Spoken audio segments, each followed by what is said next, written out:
Hi hello എല്ലാവർക്കും നമസ്കാരമുണ്ടേ. ഇതിപ്പോൾ മാമ്പഴ പുളിശ്ശേരി ഞാൻ കഴിഞ്ഞ ഒരു വീഡിയോ ഇട്ടായിരുന്നു. ഇപ്പം അത് വെള്ളരിക്കും കൂടി ആണ് ഇട്ടത്. വെള്ളരിക്കയും മാങ്ങയും കൂടിയിട്ടുള്ള പുളിശ്ശേരി ആയിരുന്നു. പിന്നെ ഇതിപ്പം വെറും മാമ്പഴ പുളിശ്ശേരി വെക്കാൻ വേണ്ടി പോവാണേ. ഇത് പാറയിടുന്നുണ്ട്. അപ്പോൾ ഇത് നമുക്ക് വേണ്ടുന്നതിനിപ്പം കുറച്ച് ഉപ്പിട്ട് കൊടുക്കാം, കുറച്ച് മഞ്ഞൾപ്പൊടി,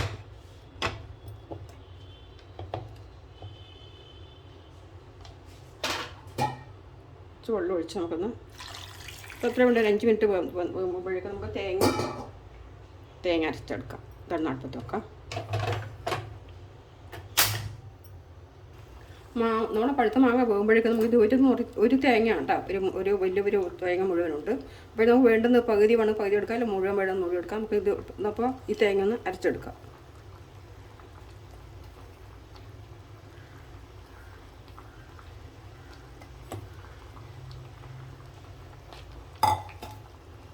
നമുക്കൊരു 4 പച്ചമുളക് ഇട്ടിട്ടുണ്ട്.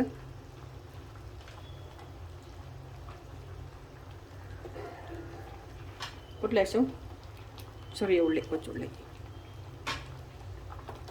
കുറച്ച് ജീരകം കൂടെ കൂട്ടാം. കുറച്ച് മഞ്ഞൾപ്പൊടി ഇടാം. നമ്മൾ മഞ്ഞൾപ്പൊടി മാങ്ങയിൽ ഇട്ടിട്ടുണ്ട് മാമ്പഴ പുളിശ്ശേരിക്ക്. കുറച്ചും കൂടി ഇതിലിടാം. ഒരു ലേശം മഞ്ഞൾപ്പൊടി ഇടാം, ഒരു ലേശം ജീരകം ഇട്ട് നമുക്കൊന്ന് അരച്ചെടുക്കാം. ഒരു വെളുത്തുള്ളി 3 ഇട്ടിട്ടുണ്ട്. നിർബന്ധമില്ല, വേണ്ടുന്ന ഇഷ്ടമാണ്. ഇതിൻ്റെ ചൊവ ഇഷ്ടമുള്ളവർ ഇട്ടാൽ മതി കേട്ടോ. ഇതിന് ഞാൻ കുറച്ച് വെളുത്തുള്ളി എല്ലാം അതിൻ്റെ ഒരു ടേസ്റ്റ് ഉണ്ടാവുമല്ലോ വെളുത്തുള്ളിയുടെ. ഒന്ന് അരച്ചിടും. നമ്മൾ മാങ്ങയൊക്കെ വെന്തിട്ടുണ്ട് കേട്ടോ. അപ്പോൾ നമ്മൾ അരപ്പം ഇട്ടിട്ട് കൊടുക്കാം. തേങ്ങ അരപ്പെല്ലാം വെന്തതിന് ശേഷം നമ്മൾ തൈര് ഒഴിക്കണം കേട്ടോ. ഇത് തേങ്ങേൻ്റെ കൂടെ തൈര് ഇട്ടിട്ട് അരക്കാൻ പറ്റും. അങ്ങനെ അരച്ചെടുക്കാം.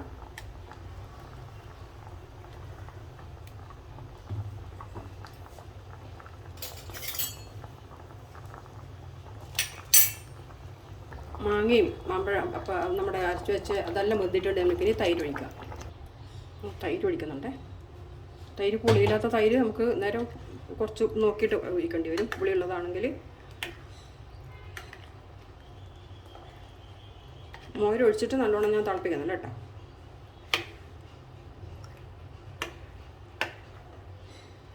അപ്പോൾ എന്താ മാങ്ങ പുളിശ്ശേരി റെഡി ആയിട്ടുണ്ട്. നമുക്കിനി ഇതൊന്ന് ചൂടാക്കി എടുത്താൽ മതി. മോരൊഴിച്ചിട്ടൊന്ന് ചൂടാക്കിയേ വേണ്ടു.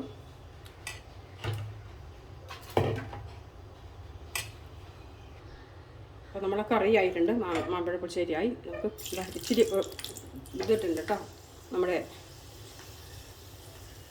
പിന്നെ എന്താ പറയുന്നത്, തില്ല്, മേത്തി എന്ന് പറഞ്ഞാൽ നമ്മുടെ ഉലുവ.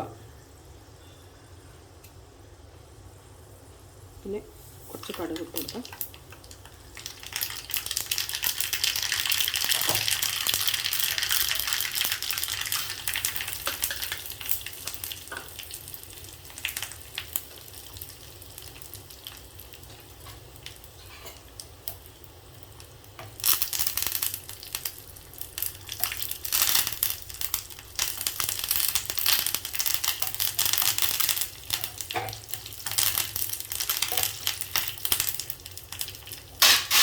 മുളക് പൊടി വേണമെങ്കിൽ കളർ വേണമെങ്കിൽ കുറച്ച് മുളക് പൊടി ഇടാം. ഞാൻ പിന്നെ പച്ചമുളക് ഇട്ടത് കാരണം അന്ന് ഇങ്ങനെ കളർ ചെയ്ത്. നമുക്ക് കുറച്ച് കളർ വേണമെങ്കിൽ നമുക്ക് കുറച്ച് മുളക് പൊടി ഇതിൻ്റെ പൊടി ഇടാം. കുറച്ച് കാശ്മീരി പൊടിയാണ്.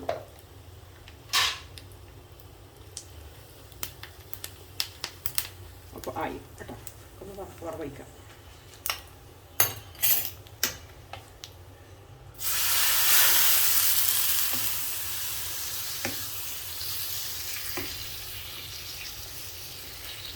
മാമ്പഴ പുളിശ്ശേരി റെഡി ആയിട്ടുണ്ട്. അഭിപ്രായങ്ങൾ പറയണം കേട്ടോ.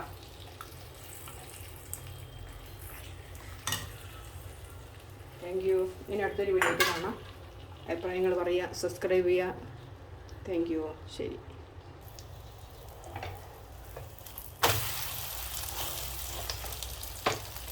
അപ്പോൾ ഇന്ന് മീനൊന്നുമില്ല. അപ്പോൾ നമ്മളെ മാങ്ങ പുളിശ്ശേരിൻ്റെ കൂടെ ഒരു ആംപ്ലേറ്റ് ചെയ്യും. ഇതാണ് ഇന്നത്തെ ലഞ്ച്.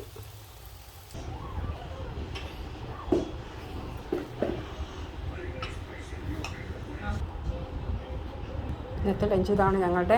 അപ്പോൾ ഇഷ്ടമെങ്കിൽ ലൈക്ക് ചെയ്യാം. നമ്മളെ ഇഷ്ടമായോ? നമുക്ക് ഇഷ്ടമായോ?